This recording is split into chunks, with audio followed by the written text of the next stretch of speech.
सेंधीपुरा से पट्टी लब लबे क्या डांडा पानी। लाल लाल काफले की दानी, लाल लाल काफले की दानी। सेंधीपुरा से बट्टी काफल पाको काफल पानी। लाल लाल काफले की दानी, लाल लाल काफले की दानी।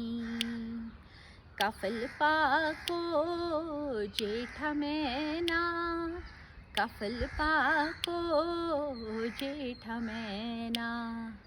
काफल पाको जेठा मैना, काफल पाको जेठा मैना। नमस्कार। आज मैं पुनः हाजिर हूँ कहानी काफल हिंदी में लेकर। आप सबके अनुरोध पर मैं ये कहानी आज हिंदी में कहूँगी। काफल उत्तराखंड का एक बहुत सुंदर छोटा सा फल है। ये जेठ के महीने में आता है जब भरी गर्मी रहती है। ये फल केवल 15 दिन के लिए रहता है और इस 15 दिन में वहाँ के आसपास के गांव के लोग ही इसे खा पाते हैं। ये दूर दराज क्षेत्रों में नहीं जा पाता। इसके लिए एक और बात वहाँ बहुत मशहूर है कि ये फल जो है भगवान इंद्र का प्रिय फल है और इसे खाने से इंसान स्वस्थ और हमेशा युवा रहता है। तो चलिए सुनते हैं कहानी काफल। बहुत पुरानी बात है, कई बरसों पुरानी। उत्तराखंड के पहाड़ों में एक गरीब औरत रहती थी। उसकी एक 4 वर्षीय पुत्री थी। दोनों बेहद गरीबी में अपना जीवन व्यतीत कर रहे थे। उसके पास एक कुटिया और एक छोटी सी ज़मीन के टुकड़े के सिवा कुछ भी न था। वो सुबह से शाम तक उस ज़मीन के टुकड़े पे काम करती और उसके बाद उससे जो भी मिलता वो कभी भी उन दोनों के लिए पूरा नहीं पड़ता था। कमाने का कोई साधन ही न था। हाँ, पर हर गर्मी में बसंत ऋतु के बाद जब पेड़ों पे बहुत सारी बौर आती थी, फूल आते थे, वो फल के रूप में मई में जब पकते थे तो काफल एक बहुत खूबसूरत फल वहाँ मिलता था। ये औरत उन 15 दिनों में हर रोज़ जंगल जाती, काफल चुगती और टोकरी भर के रोज़ आसपास के गांव में बेचती थी। उससे उसे जो भी पैसा मिलता उसे वो संभाल के सर्दियों के लिए रख देती थी। वो बहुत खुश होती थी। ये एक छोटा सा जरिया था उसका पैसा कमाने के लिए। एक ऐसी ही सुबह वो बहुत जल्दी उठी। उसने खिड़की से बाहर देखा, सूरज दूर पहाड़ों के पीछे अलसाया सा अभी निकल ही रहा था। उसके मन में एक ख्याल आया कि क्यों ना मैं जल्दी से जाकर जंगल से बहुत सारा काफल तोड़ लाऊं और फिर शाम को कभी बेच के कुछ पैसे ले आऊंगी। उसने अपनी सोई हुई बेटी की तरफ देखा। वो इत्मीनान से सो रही थी। धीरे से वो अपने पलंग से उतरी, दबे पांव घर से बाहर आई। बाहर बेहद खूबसूरत मौसम था। ठंडी हवाएं चल रही थीं, पक्षी चहचहा रहे थे और वो खुशी खुशी धीरे धीरे जंगल की ओर बढ़ चली, खुद के लिए गुनगुनाते हुए। है सुना लो स्वर्ग तारा चुन्याली राता कै सुना लो, होए कै सुना लो तेरी मेरी बाता हो। स्वर्ग तारा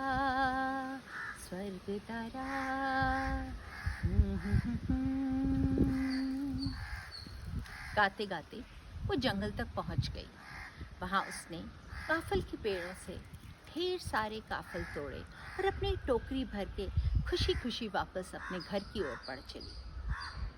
रास्ते में पहाड़ी पगडंडियों में बड़े आराम से चल रही थी, क्योंकि पहाड़ी पगडंडियाँ बहुत सकरी होती हैं।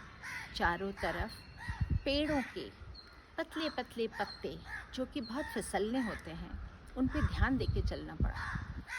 एक गलत पाँव और वो नीचे खाई में गिर सकती थी, जहाँ से उसे शायद कोई कभी न ढूंढ पाता।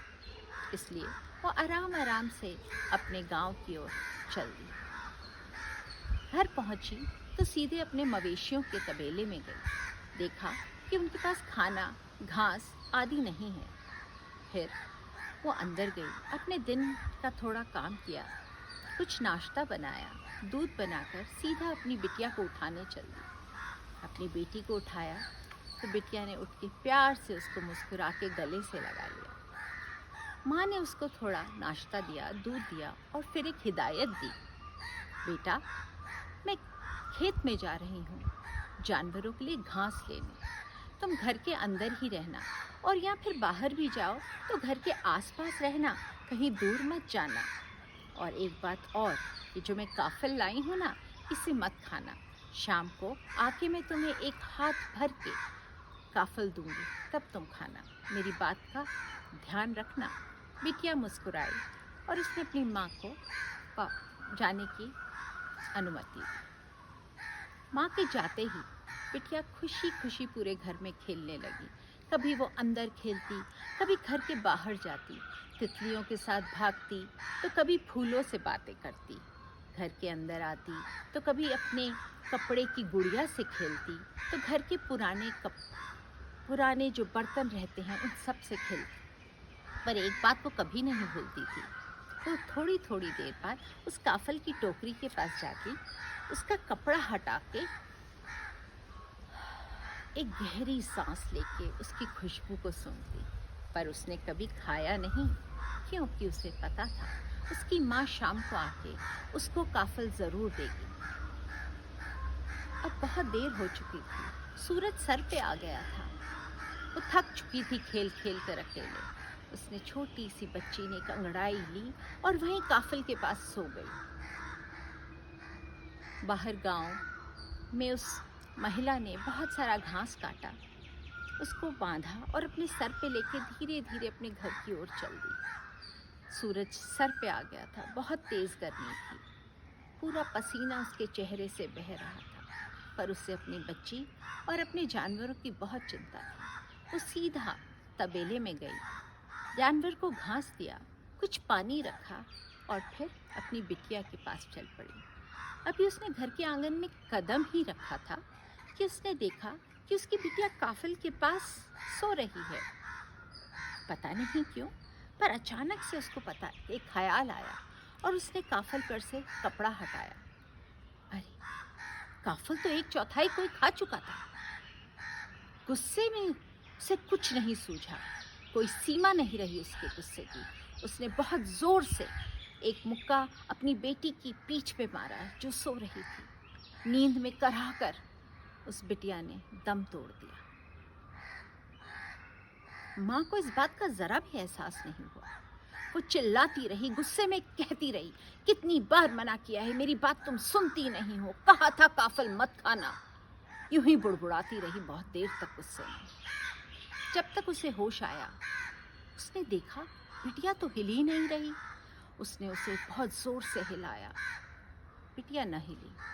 उठ के दौड़ी, सीधी रसोई घर गई, मटके से पानी लाई, उसके चेहरे पे छींटा, पर उसने आंखें नहीं खोली। उसने उसके हाथों को मला, उसकी पीठ को थपथपाया, उसकी आंखें भी खोलने की कोशिश करी, पर उसने नहीं खोली आंखें, उसमें जान ही न थी। जब उसको इस बात का एहसास हुआ, वो चीखी, वो चिल्लाई, वो रोई, बहुत सिसकियां भर भर के रोई, रोती ही रही और फिर वहीं उसके पास बेहोश हो गई।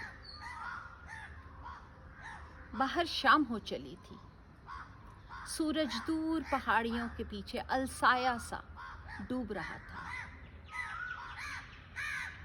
पक्षी दिन भर उड़ान भर के अपने घोंसलों की ओर बढ़ रहे थे। जानवर दिन भर चर के अपने घरों की ओर बढ़ रहे थे। गोधूली की बेला थी, हवा चल रही थी, हवा में अब एक ठंडक थी। पहाड़ों पे एक शांत सा वातावरण था। अचानक सकपका के वो औरत उठी। तभी उसे लगा कि शायद वो एक बुरा सपना देख रही है, पर उसकी नज़र बिटिया पे पड़ी। वो न हिली तो उसे अपनी भूल का एहसास हुआ। एक हवा का झोंका वहाँ आया और काफल की टोकरी में से कपड़ा हटा दिया। उस औरत की दृष्टि उस टोकरी पे पड़ी और उसने क्या देखा? काफल की टोकरी तो पूरी थी। हुआ यूं था कि गर्मी में पड़े पड़े काफल झुलस गए थे, जिससे वो छोटे हो गए थे। शाम की ताज़ी हवा से वो एक बार फिर अपने असली रूप में आ गए थे और वो टोकरी पूरी लगने लगी। यह देखकर उस माँ के पश्चाताप के आंसू बह बह निकले। वो रोती गई, उसके दिल से अब और न सहा गया और वो भी वहीं अपनी बेटी के पास ढेर हो गई। इस गांव के लोग मानते हैं कि ये दोनों माँ बेटी ने चिड़िया का रूप ले लिया और अब हर गर्मियों में जब काफल पकता है तो दो पक्षी अक्सर काफल के पेड़ के पास गाते गुनगुनाते सुनाई देते हैं। छोटा पक्षी अपनी माँ से कहता है, काफल पाक्यो मीनी चाख्यो, मीनी चाख्यो, मीनी चाख्यो। मतलब, माँ काफल पका था पर मैंने नहीं चखा। माँ, मैंने काफल नहीं चखा। और बड़ा पक्षी ये कहता सुनाई देता है, काफल पाक्यो तुईने नी चाख्यो, पुर पुतई पुर पुर, पुर पुतई पुर पुर। मतलब, हाँ बेटी, काफल पक गया था और मुझे पता है तूने काफल नहीं खाया। वापस आ जा, काफल पूरा है, वो टोकरी काफल से भरी है। धन्यवाद।